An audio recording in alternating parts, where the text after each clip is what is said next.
Bora, galera, então. Nós estamos iniciando hoje aqui um bloco, né? Ou um período do nosso curso que eu estou chamando ele de atualidades, tá? Atualidades a partir do prisma, a partir da analogia, a partir do entendimento que a gente tem do período da Guerra Fria. E por que a gente precisa de contextualizar a nossa atualidade? Porque, necessariamente, quando a gente observa os conflitos que vão acontecer na Ásia, os conflitos que vão acontecer na África, os conflitos que vão acontecer na América, os conflitos que vão acontecer ao longo dos anos subsequentes aí à Guerra Fria, ou dentro do período da Guerra Fria, intrinsecamente, correlacionadamente, eles têm origem nessa discussão, na discussão da Guerra Fria. A Guerra Fria tem que ser entendida por vocês como a extensão da Segunda Guerra Mundial. Então, quando eu começo a entender a Guerra Fria como a extensão da Segunda Guerra Mundial, aquela política de alianças e de blocos, ela permanece. A diferença aqui, né, pessoal, é que a gente começa a ter na Guerra Fria uma ideia de bipolaridade mundial, uma ideia de distorção difusa, né? Ou você é americanizado ou você é russomenizado, vamos pensar assim. Ou você está ao lado do bloco denominado capitalista, ou você está no bloco denominado socialista. Essa ruptura, ela já existia no contexto internacional de meados do século XX, né? Se a gente for voltar aí um pouquinho na história, primeiro quarto, né, do século XX já traz para a gente essa dicotomia, essa divisão que vai gerar no mundo. Porque é lá, a partir da Revolução Russa, em 1917, que nós temos o crescimento do movimento socialista. Por outro lado, nós já temos o crescimento do sistema econômico chamado capitalista desde o século XVII e XVIII. Então, nós vamos ter o embate aí dessas duas ideias de forma mais veemente e de forma mais arbitrária, né? Mais estatal. Como assim, Anderson? Nós vamos passar a ter, a partir do ano de 1947, 48, 49, que é quando eclode aí a Guerra Fria, os estados representantes das forças se empenhando para o crescimento dos seus estados. E aí a gente precisa de lembrar de algumas coisas, né? Reter algumas coisas. Para a gente lembrar da Guerra Fria, ou para a gente ter algo bom aqui, para a gente poder pisar em solo firme, nós precisamos compreender aqui esses antecedentes, tá? Os antecedentes aqui, ou o contexto, né? Vamos colocar contexto. O contexto da Guerra Fria, aquilo que antecede, aquilo que gerou, aquilo que motivou, né, etc. e tal, todo o conflito. Então a gente tem que voltar na Rússia e temos que lembrar que no ano de 1917 a Rússia se transformou, né, se autodenominou socialista através da Revolução do Lenin, né? Tivemos lá uma revolução na Rússia que teve dois momentos, e a gente tem que lembrar disso. Nós tivemos a Revolução dos Mencheviques dentro do governo e dentro do parlamento russo. A Revolução dos Mencheviques era a revolução do Khrushchev não, do Kerensk. Khrushchev está muito depois. O Kerensk, ele automaticamente consegue fazer uma proposta de revolução burguesa na Rússia, dentro do parlamento russo, e em outubro do mesmo ano, o Lenin faz a revolução dos bolcheviques, que no parlamento russo era a maioria, né? E os bolcheviques eram aqueles que configuravam a linha das pessoas que estavam numa lógica de mais pobres, né? Representava mais a galera mais do povo. Então a gente remota a Rússia em 1917 e tem um detalhezinho importante, gente. A Rússia em 1917, ela faz a revolução com Lenin, tá? O Lenin, no processo, ele é global. O Lenin pensa no socialismo globalizado. O que é pensar num socialismo globalizado? É da Rússia para o mundo, beleza? Só que o Lenin morre muito rápido. Então o Lenin ele vai ser executado aqui pela história muito cedo. Vai entrar no lugar do Lenin o Stalin. E o Joseph Stalin tinha um outro pensamento. O Joseph Stalin acreditava que a revolução era local. Como assim, Anderson? primeiro vai acontecer na Rússia, depois no resto do planeta. Então, em outras palavras, o projeto do Stalin, para a gente entender o que vai acontecer lá em 1949, para o projeto do Stalin, aqui é o globo terrestre, aqui é a Rússia. Para o Stalin, primeiro a gente faz a revolução na Rússia. Consolidada a revolução na Rússia, nós vamos sair para o mundo. Então, essa era a ideia do Stalin. A ideia de globalizar a revolução ou globalizar o socialismo a partir da Rússia forte. E a Rússia forte, a gente vai ter registro disso aí a partir do ano já da Segunda Guerra Mundial, né? Quando a gente tem o estabelecimento da Segunda Guerra Mundial em 1939, você já tem uma Rússia forte. Não vamos esquecer que na Segunda Guerra Mundial nós temos as reuniões das três grandes potências, lembra? Ou dos três grandes. A reunião dos três grandes envolvia a Rússia, a Inglaterra e os Estados Unidos. Então a Rússia já era grande. Pós-Segunda Guerra Mundial, existem muitas questões que os russos querem resolver, principalmente pensando aí no território. Por isso que a Rússia, a partir da Segunda Guerra Mundial, do desfecho dela, Conferência de Potsdam, a Rússia começa a colocar a sua engenharia, a Rússia começa a colocar em voga o seu pensamento para o futuro da própria União Soviética. Dentro dessa lógica do futuro, a Conferência de Potsdam, ela é enfática. Tanto a Conferência de Alta quanto a Conferência de Potsdam são os divisores de água para o fim da Segunda Guerra Mundial. Porque é na Conferência de Alta e na Conferência de Potsdam que nós vamos definir ali, naquele momento, nos documentos que foram criados, as áreas de influência, as áreas ou as divisões que foram feitas pós-Segunda Guerra Mundial. Inclusive, é aqui na Conferência de Potsdam que nós vamos dividir a Alemanha em 4 áreas de influência. Área de influência Estados Unidos, área de influência Inglaterra, área de influência da França e área de influência da própria União Soviética. É na Conferência de Potsdam que nós vamos definir o paralelo 38, que vai dividir Coreia do Norte e Coreia do Sul. É na Conferência de Potsdam que nós vamos definir o paralelo, 17, lá na divisão do Vietnã. Vietnã do Norte e Vietnã do Sul. Vietnã do Norte socialista, Vietnã do Sul capitalista. Isso tem a ver, e isso tem contrariedade, isso tem noções históricas na guerra que os Estados Unidos estabeleceu contra o Japão, principalmente nessa realização da Conferência de Potsdam no Vietnã e na Coreia. Então, olha que doideira. A gente está saindo de uma Segunda Guerra Mundial e estamos configurando as áreas de influência do bloco capitalista e do bloco socialista. Então, entender isso é importante. Então, o Stalin, ele só tem essa ideia de globalização do sistema socialista a partir lá da década de 40. Antes disso, o Stalin acreditava na revolução local. Então, isso aqui, é o Stalin antes, fazendo o desenvolvimento da Rússia. É nesse período da revolução local que o Joseph Stalin vai desenvolver economicamente a Rússia. É nesse período aqui que o Joseph Stalin vai criar os planos quinquenais. É nesse período aqui que os planos quinquenais colocam a União Soviética num patamar de desenvolvimento muito elevado. É nessas condições que a Rússia vai se tornar uma grande potência. Depois que ela se torna uma grande potência, o Stalin resolve, então, globalizar o socialismo pós-Segunda Guerra Mundial. E aí a gente vai observar isso devido aos grandes confrontos que vão ser estabelecidos ao longo de 49, 50, 51, 52, 53, 54 e por aí vai, Seja na África, seja na Ásia, seja na América. Nós vamos ter grandes conflitos aqui, tá?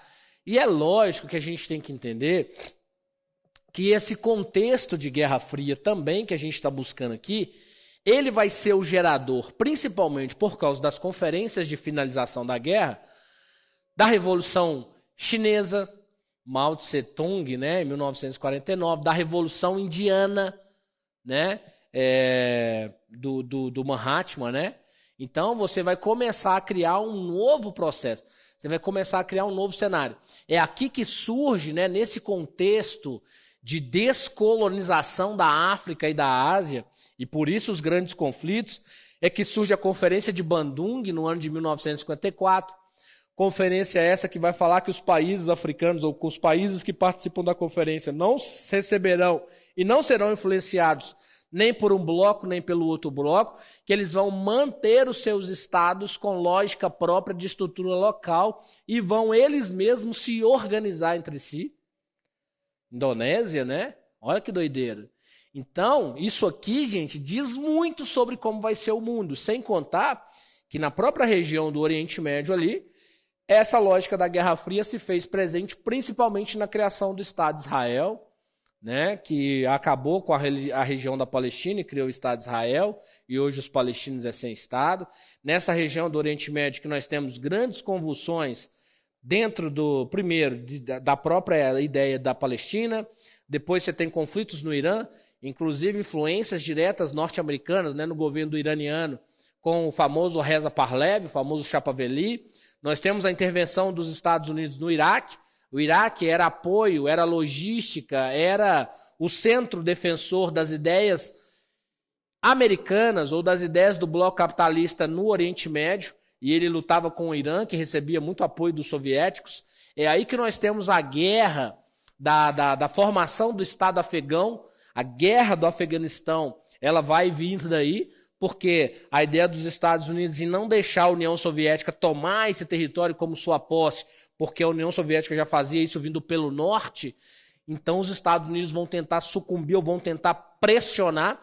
É daí que vem a criação dos mujahidin, que era o soldado, né, de Deus, o soldado de Alá, aquele cara que morria, mas não entregava o seu posto, não entregava o seu ponto de batalha. É desse processo que nós temos o mujahidin. Se você for assistir o filme Rambo 2, você vai ver o que eu estou falando. O Rambo 2 é uma missão que ele vai fazer lá no Afeganistão, e que aí ele vai invadir um lugar do Kremlin, né, um lugar dos soviéticos, para resgatar o general dele. Depois vocês assistem o Rambo 2. O lugar que ele está entrando, ninguém entrava, é um lugar cabuloso, só que o Rambo é o soldado americano, não esqueçam. Aí você já tem ideologicamente e hollywoodianamente falando, uma criação cinematográfica para falar que os norte-americanos, né, venciam o comunismo até nas estratégias. Nesse período, os próprios, né, russos sabiam que os muçulmanos, os que estavam lá no Afegão, era um povo que não se entregava. Inclusive o próprio Rambo fala isso. Os americanos deram uma visão para o povo afegão no Rambo 2, muito interessante, que eles vão falar que o povo afegão ele não se entregava, ele era até a morte.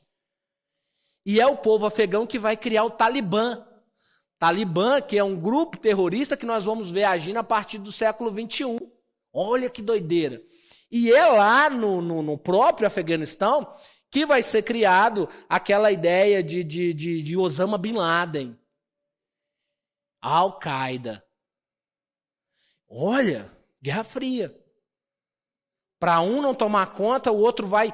Os norte-americanos mandaram grandes quantidades de armamentos para o Afeganistão, para que eles pudessem se defender dos soviéticos. Por isso que eles criaram um exército forte. O primeiro lugar que os americanos bombardearam pós o ataque de 11 de setembro foi o Afeganistão. Só os mísseis Tomahawk diferentes. Mas, enfim, então nós temos que entender esse contexto aqui, ó. Por outro lado, esse é o contexto russo. Esse aqui é o contexto vermelho, vamos dizer assim. Esse aqui é o contexto do socialismo. O que esses caras estão pensando pós-Segunda Guerra Mundial? Esse contexto é o contexto, né, que foi criado aí por muitos como um contexto da foice e do martelo, né? A união do trabalhador operário mais aquela do campo. Só que a figura da foice e do martelo no Ocidente, ela recebeu uma visão muito estranha. No Ocidente, quem carrega a foice é a morte, está no nosso imaginário. Então, quando você vê o símbolo da foice, você tem medo, porque é a morte. E o martelo, no Ocidente, ele é visto como uma ferramenta de tortura. Então, você constrói o símbolo, ou você repassa o símbolo soviético para o Ocidente de uma maneira deturpada. E é vermelho porque é sangue, esses caras são sanguinários. Por outro lado, se a gente pegar o contexto norte-americano, o contexto dos Estados Unidos da América era um contexto de doutrinas. Os norte-americanos nunca esconderam o que eles queriam para a América e para o mundo. Primeira doutrina americana que nós vimos foi a doutrina Monroe. James Monroe, América para os americanos. Depois, nós chegamos no corolário de Roosevelt e vimos o Big Stick, que é quando os americanos estão expulsando qualquer um que tomava conta de lugares na América. E aí o Big Stick vai ter uma parada, porque temos um recesso aqui para a primeira GM, que é a Primeira Guerra Mundial. Pós-primeira GM, os Estados Unidos se colocam como a grande potência do mundo. Não é isso? Aí ele já tem uma outra conotação. Aí os Estados Unidos já estão flertando com o mundo. Antes aqui da doutrina do Big Stick, os Estados Unidos já flertavam com o imperialismo internacional. Os Estados Unidos já apareciam aqui, lá no final do século XIX, com ações na Ásia, principalmente. Com ações na América, lembra? Então ele não nasceu ontem, ele não começou agora. Os Estados Unidos vai ajudar a dividir, lá no Tratado de Nanquim, lá na China, a região comercial da China. Os Estados Unidos vai estar lá. No Japão, os Estados Unidos, né, vai estar lá. O Japão, os americanos automaticamente eles são coparticipantes, né, da lógica de tentativa de imperializar o Japão. Não conseguiram. Os Estados Unidos sabem o que eles querem. Eles são uma nação potencialmente econômica, né? Então nós estamos falando do capitalismo. E o capitalismo, gente, ele é voraz. Ele precisa de consumidor. E a melhor maneira de você administrar o consumidor é determinando o seu processo cultural. E para você determinar o seu processo cultural, você precisa de dominar o seu consumidor. A dominação geográfica ela passa a ser importante, porque você está disputando inicialmente com os russos, que não são idiotas, e a partir dessa lógica de dominação local, geográfica, que você impõe uma certa lógica de vida, você pode de novo começar a colocar em funcionamento o American Way of Life, que é o estilo de vida americano. Tranquilo? É muito importante nós entendermos também que tanto os socialistas reais, não se esqueçam desse detalhe, quanto capitalistas, eles vão propor através das suas imprensas de publicidade e propaganda aquilo que vai fazer todo o processo de criação ideológico que nós conhecemos, que é aquela ideia de você gostar ou não do socialismo. Como que o socialismo vai ser colocado diante do mundo? E aí vão ser feitas várias propagandas sobre esse processo. Não podemos deixar de lembrar que assim como os Estados Unidos já faziam todas essas intervenções aqui que a gente está colocando, os socialistas também faziam. A Rússia, quando ela começou a fazer a sua criação de União das Repúblicas Socialistas Soviéticas, ela tentou se impor em grande parte para a Turquia, para a Ucrânia, para a Polônia. A Rússia quis colocar o seu modelo econômico em funcionamento nesses lugares. E os lugares que não aceitaram esse funcionamento russo foram ou passaram por processos extremos de pobreza, como é o caso da Turquia, né? Do Holodomor, né? Que é a grande morte que vai acontecer, porque eles não queriam se tornar o quê? Socialistas. Então os russos também não estão fora dessa análise, eles também estão fazendo a sua parte, eles também estão conquistando regiões, eles também estão fazendo crescer as suas fronteiras, né? Dentro da expansão da União das Repúblicas Socialistas Soviéticas, que é essa ideia do Stalin, distribuir o socialismo globalizado agora, beleza? Bom, fica esse vídeo como um vídeo introdutório para vocês compreenderem que a discussão ela é muito mais pesada do que a gente possa imaginar. E aí, nos próximos vídeos, a gente vai detalhando o que é necessário detalhar a partir disso.